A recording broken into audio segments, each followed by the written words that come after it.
man. There it is. There is both the statement of justice and the statement of God's theology about this thing.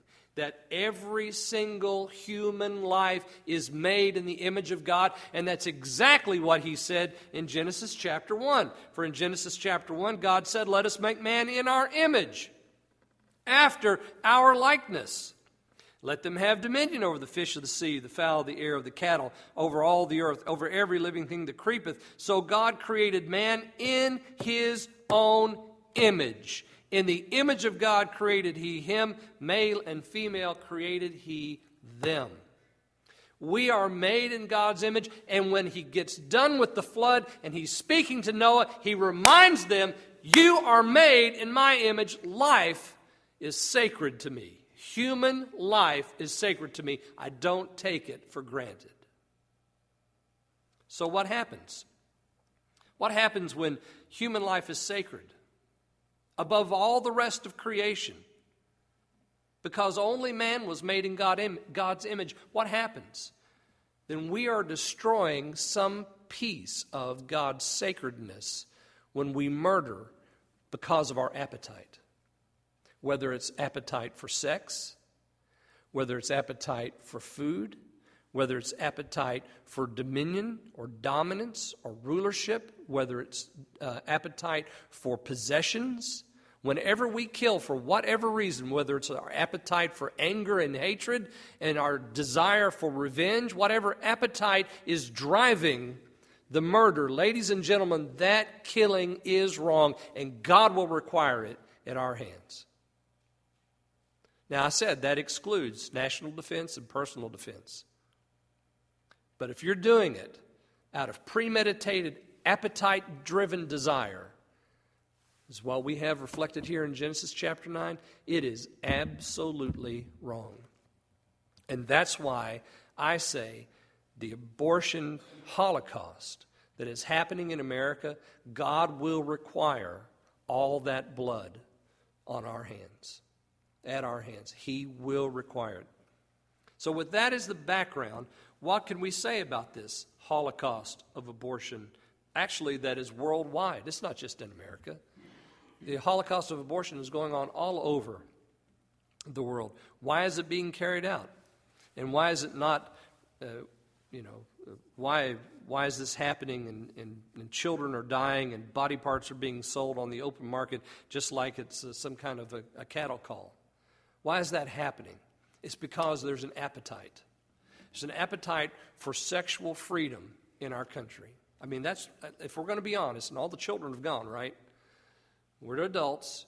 If we're going to be honest, that's what's driving the murderous act of abortion in America. Our appetite for sexual freedom. And so we don't want the consequence of that. We don't want to be bound with children that we can't afford.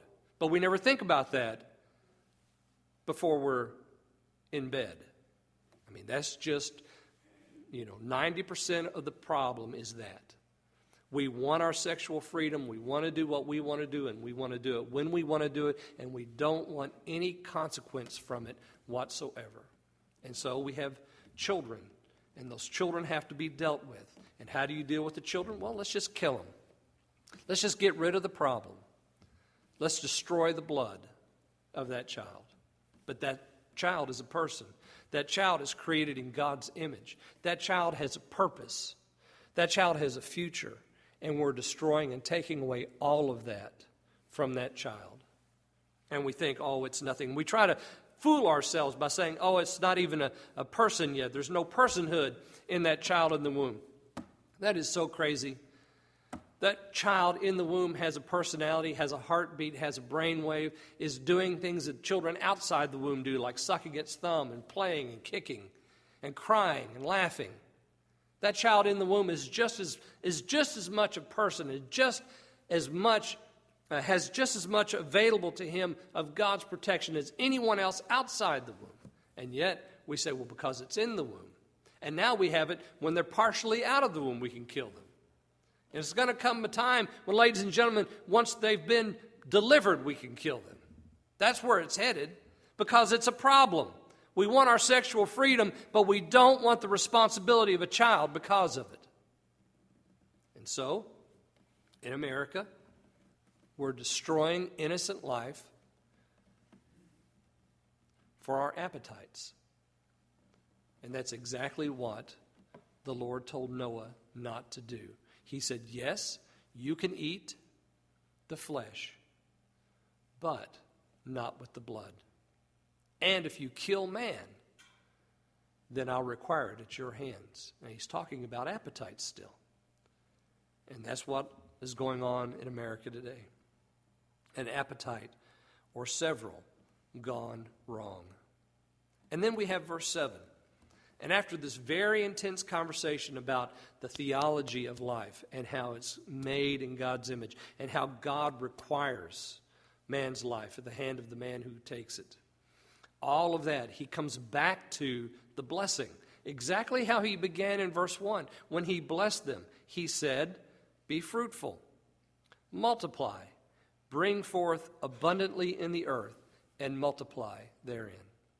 I have never heard of a lady who was spared from the abortion Holocaust, who had a child and said, this child is worthless.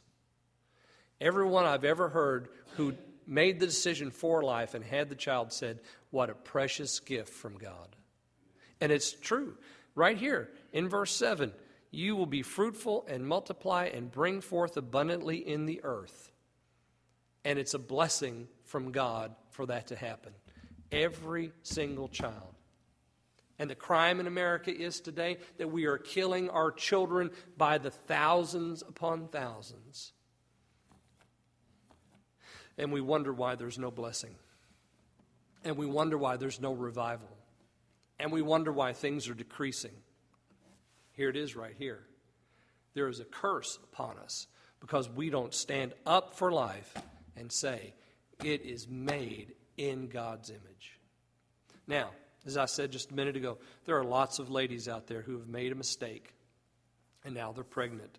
Lots of young men who have made a mistake, and now they've got a young girl pregnant. And they're not going to come to their pastor because they're ashamed.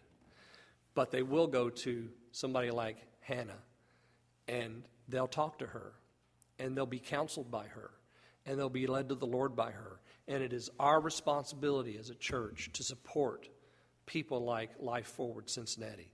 I hope that you'll, before you leave today, take a baby bottle and fill it with change, checks, cash, whatever you have.